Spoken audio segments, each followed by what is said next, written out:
Hello दोस्तों इस video में हम लोग साइंस पेपर 2 को करने जा रहे हैं सीटेट का। इस वीडियो में हम लोग एडोलेसेंस और रिप्रोडक्शन से संबंधित जितने भी क्वेश्चन पूछे गए हैं सीटेट साइंस पेपर 2 में उन सारे क्वेश्चन को हम लोग करने जा रहे हैं। तो सबसे पहले हम लोग समझेंगे एडोलेसेंस क्या होता है, किशोरावस्था क्या होता है, फिर हम लोग समझेंगे रिप्रोडक्शन क्या होता है। तो देखिए सबसे पहले समझिए किशोरावस्था क्या होता है। तो 11 से 18 वर्ष का जो उम्र होता है बच्चों में या बच्चियों में, उसको हम लोग बोलेंगे एडोलेसेंस। यह उम्र जो होता है बहुत ही क्रिटिकल होता है, इसको टीन एजर्स भी बोलते हैं, ठीक है, क्योंकि इसमें ज़्यादातर एज में देखिएगा टीन वाला एज ही है, इसीलिए इसको टीन एजर्स भी बोलते हैं। ये बहुत ही क्रिटिकल एज होता है क्योंकि इसमें बहुत सारा परिवर्तन आता है, बॉडी में बहुत सारा ट्रांसफॉर्मेशन होता है, बहुत सारा चेंजेस होता है, जिसकी वजह से बच्चे के अंदर जो होता है एक मैच्योरिटी डेवलप करने लगता है। इससे जो सडन चेंज होता है तो बच्चे में बहुत गुस्सा आता है, बहुत सारा बॉडी पार्ट जो होता है उसका ग्रोथ होता है। तो उन चीज़ों को हम लोग देखते हैं क्या क्या होता है। तो देखिए शरीर में बहुत सारे परिवर्तन आते हैं जिसे जनन परिपक्वता आती है, मतलब मैच्योरिटी आती है, रिप्रोडक्टिव जो ऑर्गन्स है उसमें डेवलप करेगा और वो मैच्योर होगा। अब देखिए एक वर्ड यहाँ पे हम लिखे योना अरम, जिसको हम लोग बोलेंगे पुबर्टी। पुबर्टी का मतलब हो गया एडोलेसेंस में जो भी चेंज हो रहा है उसको हम लोग क्या बोलेंगे, पुबर्टी बोलेंगे। तो क्या होगा, लंबाई जो होगा इस उम्र में क्या होगा, तेजी से बढ़ेगा। लड़कियों का जो कमर होगा चौड़ा हो जाएगा लड़कों की तुलना में अगर हम बात करेंगे तो। उसके बाद क्या होगा, लेरिंग्स जो होता है, स्वर यंत्र जो होता है उसमें वृद्धि होगा। और लड़कियों का जो स्वर यंत्र होता है, जो लेरिंग्स होता है, लड़कों की तुलना में छोटा होता है, जो दिखाई नहीं देता है, लेकिन लड़कों में जो लेरिंग्स होता है थोड़ा ज़्यादा बढ़ जाता है, जिसको हम लोग एडम्स एप्पल भी बोलते हैं, और वो बाहर से दिखाई देने लगता है। उसके बाद क्या होगा, इस उम्र में ज़्यादातर देखिएगा बहुत सारे लड़के या लड़कियों के चेहरे पर फुंसी आने लगेगा, ठीक है, क्योंकि इस उम्र में क्या होगा, जो सफ़ेद और तेल ग्रंथि जो है उसका स्राव जो है, उसका सेक्रेशन जो है बढ़ जाएगा। इस उम्र में और क्या चेंजेज आएगा, तो देखिए टेस्टिस जो होगा, टेस्टिस से जो स्पर्म है, ठीक है, विसन से जो शुक्राणु है वो निकलना स्टार्ट होगा क्योंकि वो डेवलप कर चुका रहेगा। और ओवरी से, फीमेल में अगर हम देखेंगे तो ओवरी से जो एग्स है वो डेवलप करेगा, वो निकलना स्टार्ट करेगा। तो ये सब चेंजेस आता है, ठीक है। पेनिस का साइज बढ़ जाएगा, भेजिना का मतलब थोड़ा सा उसमें चेंज आएगा। तो बहुत सारा चेंजेस आता है किशोरावस्था में, ठीक है। भवास जो है, आवाज़ जो है वो क्रैक करने लगेगा। अब हम लोग बात करेंगे प्रजनन क्या होता है, रिप्रोडक्शन क्या होता है। तो देखिए दुनिया को आगे बढ़ाना है, मतलब किसी भी जीव को अगर आगे सर्वाइव करना है तो जब तक उसका कॉपी नहीं बना पाएगा तब तक वो सर्वाइव नहीं कर पाएगा, वो विलुप्त हो जाएगा। तो अपना जो भी जीव है वो अपना कॉपी तैयार करता है, किसके द्वारा, रिप्रोडक्शन के द्वारा, ठीक है। तो जो भी जीव है अपना तरह का वो जीव बनाना चाहता है तो उसके लिए उसको रिप्रोडक्शन करना पड़ेगा। तो यह जो हो गया एक ही प्रकार के जीवों को उत्पन्न करने की यह प्रक्रिया होता है, ठीक है, और इस प्रक्रिया को सभी जीव अपनाते हैं। अब जो रिप्रोडक्शन है वो दो तरह का हो सकता है, सेक्सुअल हो सकता है जिसको लैंगिक बोलेंगे, और एक एसेक्सुअल हो सकता है जिसको अलैंगिक बोलेंगे। सेक्सुअल रिप्रोडक्शन क्या होता है, ऐसा रिप्रोडक्शन जिसमें मेल और फीमेल दोनों पार्टिसिपेट करता है उसको हम लोग बोलेंगे सेक्सुअल रिप्रोडक्शन। एसेक्सुअल मतलब अलैंगिक जो रिप्रोडक्शन होता है उसमें क्या होता है, उसमें या तो मेल पार्टिसिपेट करेगा या तो फीमेल, मतलब जो भी पेरेंट्स हैं उनमें से कोई एक ही पार्टिसिपेट करेगा, ठीक है। अगला हम लोग बात करेंगे प्रजनन अंग क्या होता है। तो देखिए रिप्रोडक्शन करने के लिए कुछ स्पेशल ऑर्गन होते हैं जो रिप्रोडक्शन में पार्टिसिपेट करते हैं, भाग लेते हैं। जैसे अगर हम लोग बात करेंगे मेल रिप्रोडक्टिव सिस्टम में, तो इसमें एक पेयर जो होता है टेस्टिस होता है, मतलब एक जोड़ा विसन होता है, और शुक्राणु नलिकाएं होता है जिसको स्पर्म डक्ट बोलते हैं, और एक लिंग होता है जिसको हम लोग पेनिस बोलते हैं। अगर फीमेल में हम लोग बात करेंगे तो फीमेल रिप्रोडक्टिव सिस्टम में एक पेयर जो होता है ओवरी का होता है, ये टेस्टिस की तरह होता है, और एक क्या होता है, डिम्ब वाहिनी होता है जिसमें ये फ्लो करता है अंडा, जिसको ओविडक्ट बोलेंगे, और एक गर्भाशय होता है जिसमें बच्चा जो होता है वो डेवलप करता है जिसको यूट्रस बोलते हैं। अब यहाँ पे ध्यान रखिएगा, ये बहुत इंपॉर्टेंट है, पौधा हो या जानवर हो, दोनों जो होता है लैंगिक मतलब सेक्सुअल रिप्रोडक्शन भी करता है और एसेक्सुअल रिप्रोडक्शन भी करता है, दोनों करता है। प्लांट्स एसेक्सुअल भी करेगा, और सेक्सुअल भी करेगा, एसेक्सुअल भी करेगा। उसी तरह एनिमल जो है वो सेक्सुअल भी करेगा और एसेक्सुअल भी करेगा। मतलब बहुत सारा पौधा होगा जिसमें मेल और फीमेल दोनों पार्ट्स होगा। बहुत सारा पौधा ऐसा होगा मतलब रिप्रोडक्शन के दौरान जिसमें एक मेल होगा या कोई फीमेल होगा, दोनों एक साथ नहीं होगा। उसी तरह जानवर में बात करेंगे तो बहुत सारे जानवर ऐसे होते हैं जिसमें मेल और फीमेल दोनों रिप्रोड्यूस करेगा, दोनों आपस में मिलकर नया जनरेशन तैयार करेगा। और कुछ जानवर ऐसे होते हैं जिसमें एक ही होगा, या तो मेल या तो फीमेल। अब हम लोग बात करेंगे निषेचन क्या होता है। देखिए निषेचन क्या होता है, तो देखिए शुक्राणु जो होता है उसको हम लोग बोलेंगे मेल गेमेट, जिसको बोलेंगे नर युग्मक। ठीक है, ये मेल का होता है जो टेस्टिस में डेवलप करता है।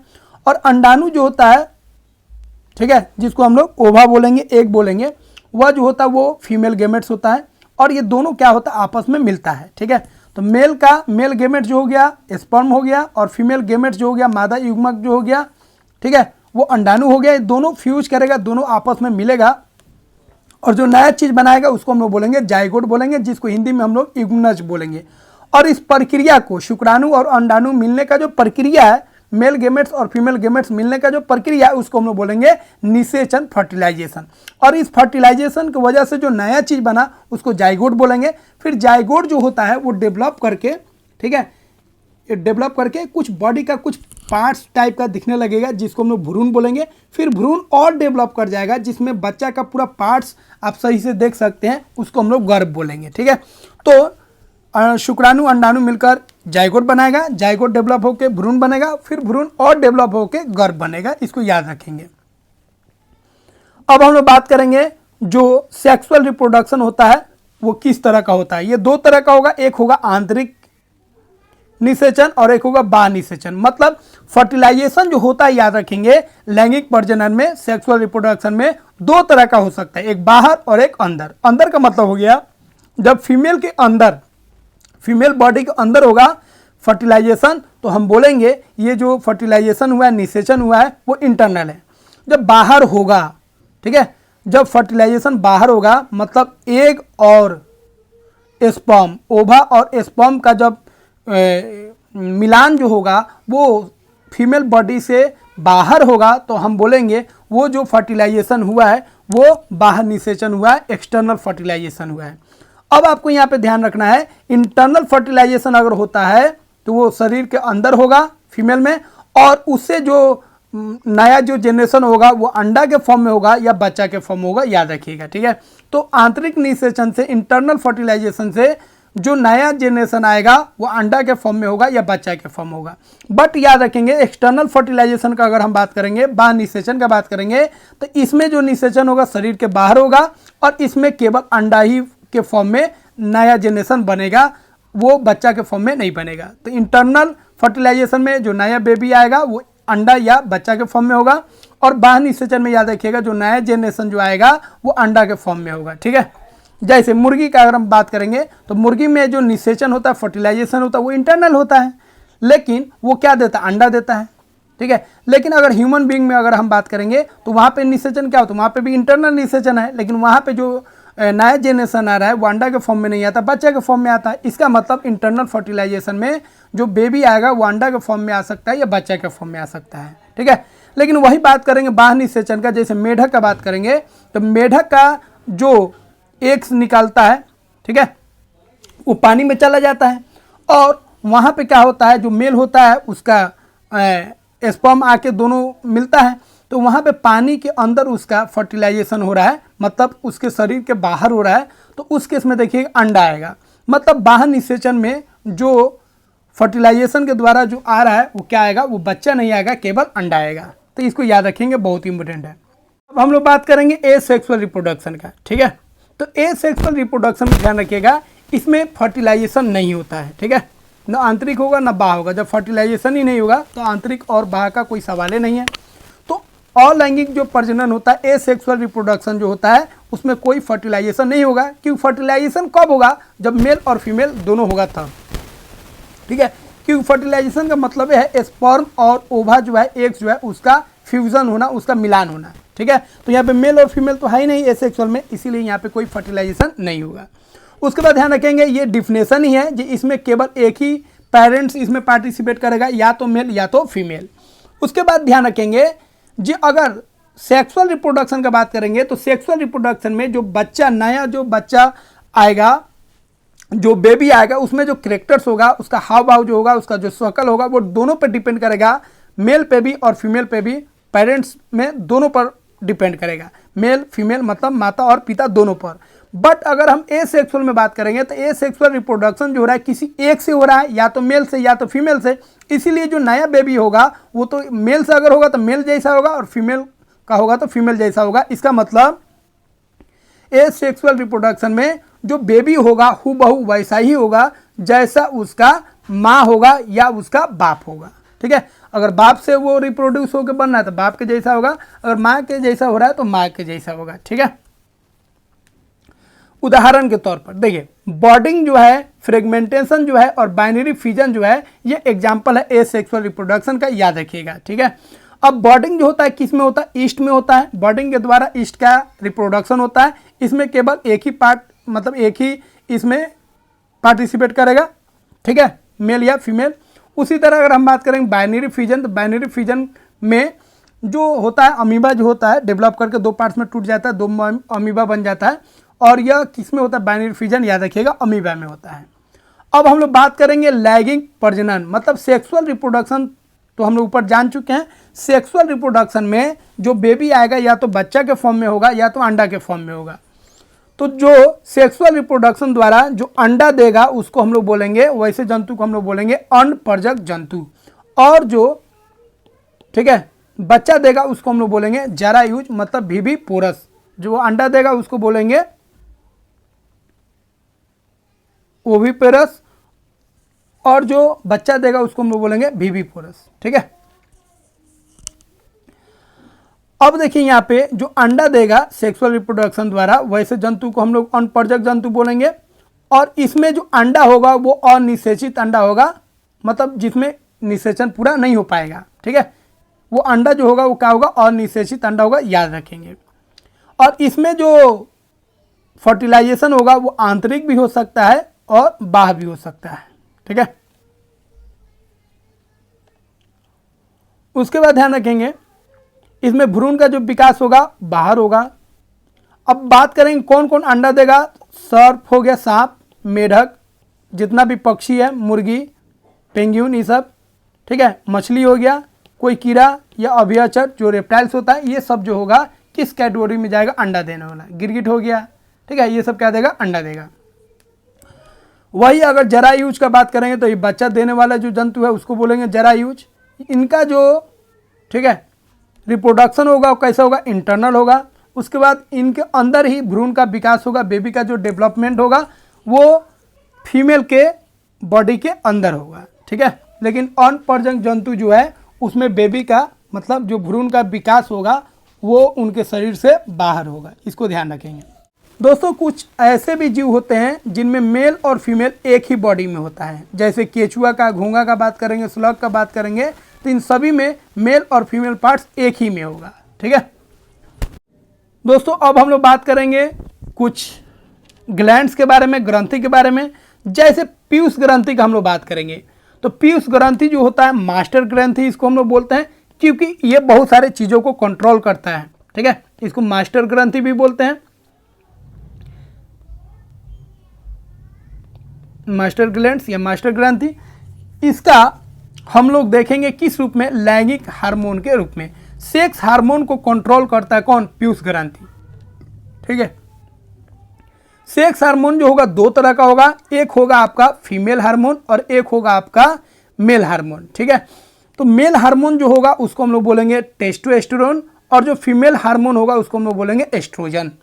तो पीयूष ग्रंथि जो होता है सेक्स हार्मोन को कंट्रोल करता है। सेक्स हार्मोन दो तरह का होगा, एक फीमेल सेक्स हार्मोन और एक male sex hormone. Male sex hormone को बोलेंगे टेस्टोस्टेरोन और फीमेल सेक्स हार्मोन को बोलेंगे एस्ट्रोजन। अब यहाँ पे ध्यान रखेंगे, ठीक है, अंडाशय जो अंडा है, ठीक है, वो अंडाशय में बनेगा। तो अंडाशय द्वारा स्रावित होता है कौन? एस्ट्रोजन। तो एस्ट्रोजन जो हार्मोन है वो कहाँ से निकलेगा? अंडाशय से निकलेगा। और जो टेस्टोस्टेरोन है वो कहाँ से निकलेगा? तो वो विसन से निकलेगा, जिसको हम लोग टेस्टिस बोलते हैं। तो टेस्टिस बहुत इंपॉर्टेंट है मेल में, और फीमेल में जो है वो अंडाशय जो है, ओवरी जो है वो बहुत ही इंपॉर्टेंट है। ठीक है, तो ओवरी से निकलेगा एस्ट्रोजन और टेस्टी से निकलेगा टेस्टोस्टेरोन। तो ये दोनों हार्मोन हो गया, एगो एस्ट्रोजन और एगो टेस्टोस्टेरोन। और ये दोनों को रेगुलेट कौन करेगा? वो रेगुलेट करेगा, स्टिमुलेट कौन करेगा उनको, मतलब उत्साहित कौन करेगा निकलने के लिए? पीयूष ग्रंथि। ठीक है, जिसको हम लोग मास्टर ग्रंथि भी बोलेंगे। कुछ पॉइंट्स याद रखना है। ठीक है, अब देखिए फीमेल में क्या होता है, जो अंडा है, अब एग्स निकलेगा फर्टिलाइज होने के लिए, स्पर्म को खोजेगा, लेकिन स्पर्म जब उसको भेंट नहीं होगा तो यह एग जो होगा टूट कर और ब्लड के रास्ते वो क्या करेगा? वेजिना से पास आउट होगा। और ये हर मंथ में होगा, मतलब 28 से 30 दिन पर ये होना है। अब इस साइकिल को हम लोग बोलते हैं, ये हर एक मंथ में होना है, इसीलिए इस साइकिल को हम लोग बोलेंगे मेंस्ट्रुएशन साइकिल, जिसको शॉर्ट में एमसी बोलेंगे। और इसी को हम लोग पीरियड्स भी बोलेंगे अपने भाषा में, पीरियड्स, या इसी को मेंस्ट्रुएशन साइकिल बोलेंगे। तो पहला जो मेंस्ट्रुएशन साइकिल होता है उसको हम लोग रजो दर्शन बोलेंगे, जिसको इंग्लिश में मेनार्च बोलेंगे। और जब मेंस्ट्रुएशन साइकिल रुक जाएगा तो उसके लिए हम लोग एक टर्म यूज करेंगे मेनोपॉज, जिसको हम लोग हिंदी में बोलेंगे रोजो निवृत्ति। ठीक है, तो पहला जो ऋतुस्राव होता है उसका लगभग एज क्या होता है? 10 से 12, 11 यही होता है। और रुकने का जो एज होता है लगभग क्या होता है? 40 से 50 वर्ष की आयु में होता है।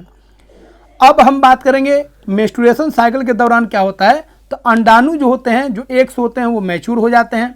ठीक है, और मैच्योर हो जाते हैं, उसके बाद निषेचन होता है। निषेचन अगर नहीं होता है तो वो क्या होता है? टूट के बाहर निकलने लगते हैं। ठीक है, वेजिना के रास्ते। और इस दौरान क्या होता है? जो दीवार होता है, ठीक है, जो ट्यूब है, जो दीवार है यूटेरिन का, वो क्या होता है? मोटा हो जाता है। अगला एक ग्रंथि हम लोग बात करेंगे दोस्तों, बहुत इंपॉर्टेंट है, पैनक्रियाज ग्लैंड। ठीक है, जिसको हिंदी में हम लोग बोलेंगे अग्नाशय ग्रंथि। अग्नाशय ग्रंथि।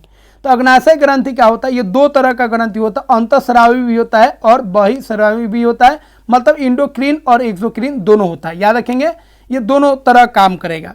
अगर हम बात करेंगे इंडोक्रीन के फॉर्म में, तो पैनक्रियाज ग्लैंड जो होता है, अग्नाशय जो होता है, वो इंडोक्रीन के फॉर्म में किस रूप में काम करेगा? यह निकालेगा, इंसुलिन निकालेगा। तो पैनक्रियाज से निकलेगा इंसुलिन, और इंसुलिन जो होता है दोस्तों ध्यान रखेंगे, ये ब्लड शुगर को कंट्रोल करता है।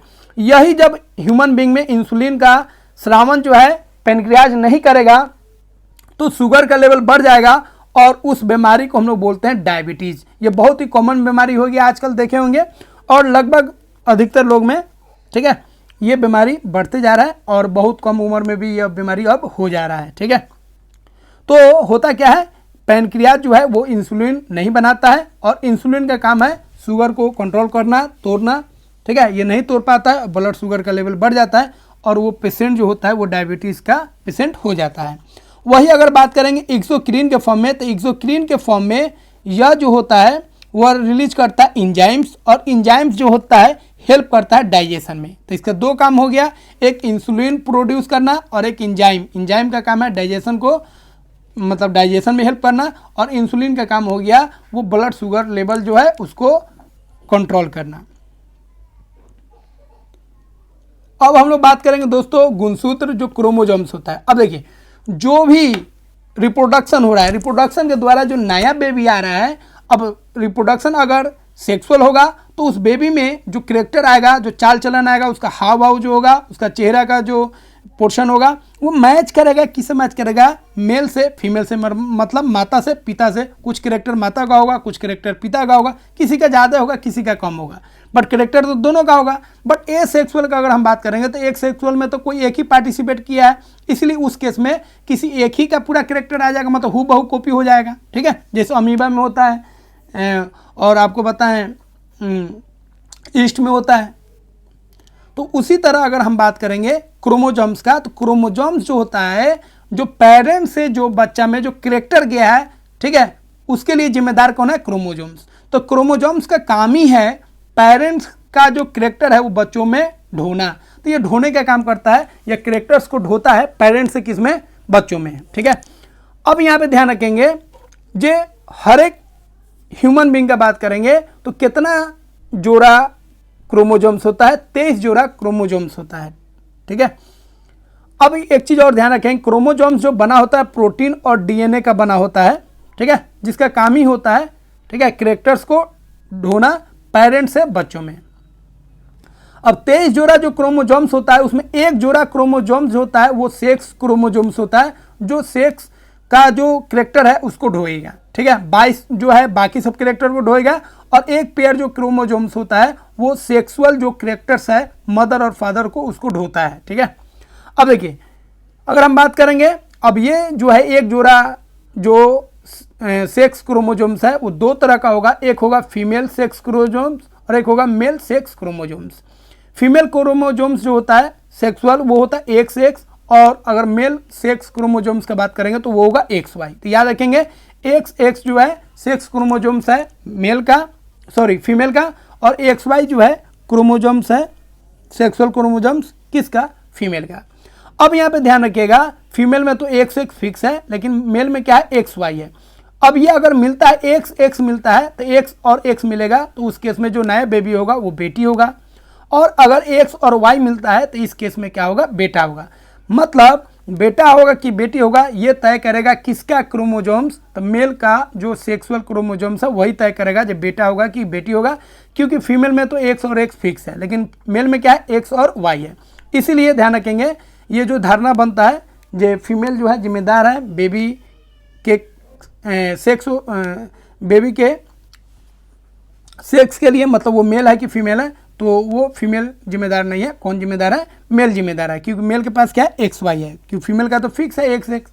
इसीलिए शिशु का जो लिंग है वो निर्धारण होता है पिता के गुणसूत्र से, ठीक है दोस्तों। अब हम लोग बात करेंगे जुड़वा बच्चों के बारे में। जुड़वा बच्चे कब होते हैं, देखिए जुड़वा बच्चे जो होंगे दो तरह के हो सकते हैं, एक समान और एक होगा असमान, एक आइडेंटिकल और एक होगा नॉन आइडेंटिकल। जब दो बच्चे दोनों एक ही तरह के हैं तो उसको बोलेंगे आइडेंटिकल। जब दो बच्चे हैं जुड़वा हैं मतलब एक ही समय पे हुए हैं, ठीक है, लेकिन उनमें जो है दोनों का चेहरा ओरा चाल चलन मिलता जुलता नहीं है तो हम बोलेंगे नॉन आइडेंटिकल। तो आइडेंटिकल कब होगा, जुड़वा बच्चा, और नॉन आइडेंटिकल कब होगा उसको देख लीजिए। जब आइडेंटिकल जुड़वा बच्चा होगा तो उसको बोलेंगे मोनोजाइगोटिक ट्विन, और जब नॉन आइडेंटिकल जुड़वा बच्चा होगा मतलब एक हो गया मान लीजिए बॉय हो गया दूसरा गर्ल हो गया, या दोनों बॉय हो गया या दोनों गर्ल हो गया लेकिन दोनों का फेस नहीं मिलता है तो उसको नॉन आइडेंटिकल बोलेंगे। लेकिन दो बॉय हो या दो गर्ल हो और दोनों का फेस मिलता हो तो हम लोग बोलेंगे आइडेंटिकल ट्विन्स, ठीक है। तो आइडेंटिकल ट्विन्स कब बनता है, देखिए एक अंडाणु और एक शुक्राणु कंबाइंड करेगा, फर्टिलाइज करेगा, निषेचन होगा, फिर निषेचन होने के बाद ये दो अलग अलग भ्रूण में टूट जाता है। तो यहाँ पे देखिए एक ही अंडाणु एक ही शुक्राणु से दो भ्रूण बन रहा है, इसीलिए इस केस में क्या होगा, जो बच्चा जो होगा दोनों जुड़वा जो होगा दोनों क्या होगा, आइडेंटिकल होगा, एक दूसरे से उसका चेहरा हो रहा सब चीज़ मिलेगा। लेकिन अगर हम बात करेंगे और नॉन आइडेंटिकल जुड़वा कैसे बनता है, तो इसमें क्या होता है दो अलग अलग जो स्पर्म होता है दो अलग अलग अंडाणु से, ठीक है, ओवा से क्या करता है कंबाइन करता है, और यहाँ पे दो अलग अलग भ्रूण बनता है। यहाँ पे एक ही निषेचन हुआ था दो भ्रूण बना था, लेकिन यहाँ पे दो निषेचन होता है और दो भ्रूण बनता है। इसलिए इस केस में जो कैरेक्टर बनेगा दोनों बच्चा का अलग अलग होगा, चेहरा हो रहा सब अलग अलग होगा, तो इसको ध्यान रखिएगा, ठीक है। इस पर भी क्वेश्चन पूछा गया है। तो चलिए दोस्तों अब हम लोग देखते हैं इस पे आधारित जो भी क्वेश्चन सीटेट साइंस पेपर 2 में पूछा गया उसको हम लोग देख लेते हैं। पहला क्वेश्चन है निम्नलिखित में से कौन सा अनपरजक पशुओं का समूह है, मतलब कौन सा अंडा देता है। तो देखिए पहला ऑप्शन तो छट ही जाएगा क्योंकि चूहा जो होता है वो क्या देता है, बच्चा देता है, अंडा नहीं देता है। अगला जो होगा मेढक अंडा देता है, सांप भी अंडा देता है और मुर्गी भी अंडा देता है, ये ऑप्शन सही हो जाएगा। अगला है चूहा वाला, तो फिर चूहा तो अंडा देता है नहीं है। अगला है पेंगुइन मेढक और कंगारू, तो कंगारू अंडा नहीं देता है, तो ये भी ऑप्शन गलत हो जाएगा, मतलब दूसरा ऑप्शन क्या हो जाएगा, सही हो जाएगा। अगला क्वेश्चन है निम्नलिखित में से कौन से पशु जो है वो अलैंगिक जनन करते हैं, प्रजनन करते हैं, आपको बता चुके हैं कौन कौन करते हैं। एक मतलब कौन कौन सा मेथड होता है, एक मुकुलन होता है और एक द्विखंडन होता है। टेस्ट ट्यूब बेबी जो होता है वो एसेक्सुअल नहीं होता है, वो बाइसेक्सुअल होता है, क्योंकि उसमें स्पर्म प्लस ओवा जो होता है एक जो होता है दोनों मिलकर फर्टिलाइज करते हैं, इसलिए इसमें मेल और फीमेल दोनों पार्टिसिपेट करता है, इसीलिए यह जो है एसेक्सुअल नहीं है। तो ए और बी क्या हो जाएगा, एसेक्सुअल हो जाएगा, मतलब पहला ऑप्शन क्या हो जाएगा, सही हो जाएगा। अगला क्वेश्चन है हेंस मुर्गी जो होता है क्या होता है। मुर्गी जो होता है अनपरजक होता है क्योंकि ये अंडा देता है। उसके बाद इसमें जो निषेचन होता है, ठीक है, इसमें निषेचन कैसा होता है, तो इसमें निषेचन होता है आपको मालूम ही होगा इंटरनल होता है, बॉडी के अंदर होता है। अगला क्वेश्चन है निम्नलिखित में से कौन सा कथन जो है सत्य है। अलैंगिक प्रजनन जो होता है बाह्य निषेचन होता है, गलत बात है। एसेक्सुअल जो रिप्रोडक्शन होता है वो आपको बता चुके हैं, बाहर भी हो सकता है अंदर भी हो सकता है, ठीक है। अगला है सभी पौधे अलैंगिक प्रजनन करते हैं जबकि पशु लैंगिक प्रजनन करते हैं, गलत बात है। पौधा हो या जानवर हो, ठीक है, दोनों जो होते हैं अलैंगिक और लैंगिक मतलब सेक्सुअल और एसेक्सुअल दोनों रिप्रोडक्शन करते हैं। अगला है सजीव पर्जक जीव जो होते हैं अनिषेचित अंडा उत्पन्न करते हैं, मतलब अंडा देने वाले जो होते हैं वो जो अंडा होता है वो अनफर्टिलाइज्ड एग होता है, सही बात है।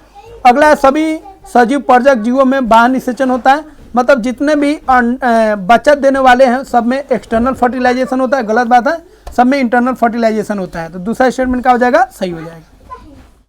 अगला क्वेश्चन है मानव में बहिस्रावी और अंतःस्रावी ग्रंथि दोनों हैं, तो आपको बता चुके हैं कौन सा ग्रंथि होता है, वो होता है आपका अग्नाशय, ठीक है। तो पहला दूसरा और तीसरा में अग्नाशय है। उसके बाद है यह बी हार्मोन उत्पन्न करता है, कौन हार्मोन उत्पन्न करता है, इंसुलिन, इंसुलिन। उसके बाद है जिसका अपर्याप्त उत्पादन जो होता है, मतलब इसके कमी से जो होता है कौन रोग होता है, तो बता चुके हैं मधुमेह रोग होता है, डायबिटीज होता है। इस रोग स्थिति में व्यक्ति अपने मूत्र में डी उत्सर्जित करता है, ठीक है। तो अपने मूत्र में मतलब जो एक्स्ट्रा शुगर जो बना है वो किसके फॉर्म में निकलेगा, यूरिन के फॉर्म में निकलेगा, ठीक है। शर्करा निकलेगा, शुगर निकलेगा, और जो इसका बाहरी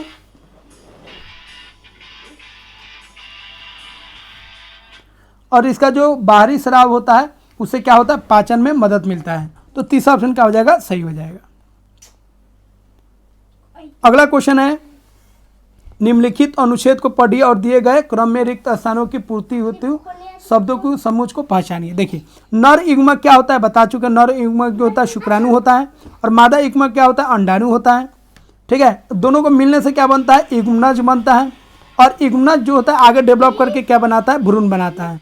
तो चौथा ऑप्शन क्या हो जाएगा आपका, सही हो जाएगा। अगला क्वेश्चन है मानव में भ्रातीय यमज उत्पन्न होते हैं, मतलब जो फ्रेटर्नल ट्विंस उत्पन्न होते हैं, फ्रेटर्नल मतलब आइडेंटिकल जो ट्विंस होते हैं वो उत्पन्न होते हैं, वो कैसे उत्पन्न होते हैं, एक एग और एक, ठीक है, स्पर्म द्वारा। तो पहला ऑप्शन क्या हो जाएगा, सही हो जाएगा। अगला क्वेश्चन है in human beings fraternal twins are formed. Fraternal का मतलब होगा नॉन आइडेंटिकल, तो नॉन आइडेंटिकल जो ट्विंस होगा आपको बता चुके हैं उसमें 2 एग होगा और 2 स्पर्म होगा, मतलब चौथा ऑप्शन क्या हो जाएगा आपका, सही हो जाएगा। अगला है ट्विंस के बारे में आपको बताना है। एक्स जो है twins in human beings are formed when Y eggs are formed fertilized by sperm. देखिए एक्स के बारे में बोल रहा है, twins in human beings are formed when Y eggs, ठीक है, are fertilized by Z sperm. तो देखिए आइडेंटिकल कब बनेगा, आइडेंटिकल में क्या होगा, जब एक एग और एक स्पर्म फर्टिलाइज करेगा। तो पहला ऑप्शन क्या हो जाएगा, सही हो जाएगा। अगर हम बात करेंगे फ्रेटर्नल का मतलब नॉन आइडेंटिकल ट्विंस का, तो उसमें क्या होगा, 2 स्पर्म चाहिए, 2 एग चाहिए, तो कहीं पे नहीं है, तो तीनों ऑप्शन क्या हो जाएगा, गलत हो जाएगा, ठीक है। पहला ऑप्शन क्या हो जाएगा, सही हो जाएगा। अगला क्वेश्चन है, इसमें रीड करना है in human the production of male hormone. Male hormone का जो प्रोडक्शन होता है बता चुके हैं। मेल हार्मोन क्या होता है, मेल हार्मोन जो होता है वो टेस्टोस्टेरोन होता है, ठीक है, और फीमेल हार्मोन जो होता है वो क्या होता है, एस्ट्रोजन होता है, ठीक है। और ये कंट्रोल होता है किससे, पिट्यूटरी ग्लैंड से कंट्रोल होता है, मतलब तीसरा ऑप्शन क्या हो जाएगा आपका, सही हो जाएगा। दोस्तों इस तरह हम लोग कंप्लीट कर चुके हैं सीटेट का जो साइंस पेपर था उससे रिलेटेड जो क्वेश्चन था रिप्रोडक्शन और एडोलेसेंस से। आशा करते हैं दोस्तों यह आपको काफ़ी अच्छा लगा होगा। वीडियो को लाइक कीजिए और सब्सक्राइब नहीं किए चैनल को तो सब्सक्राइब कीजिए। मिलते हैं दोस्तों अगले वीडियो में। जय हिंद दोस्तों।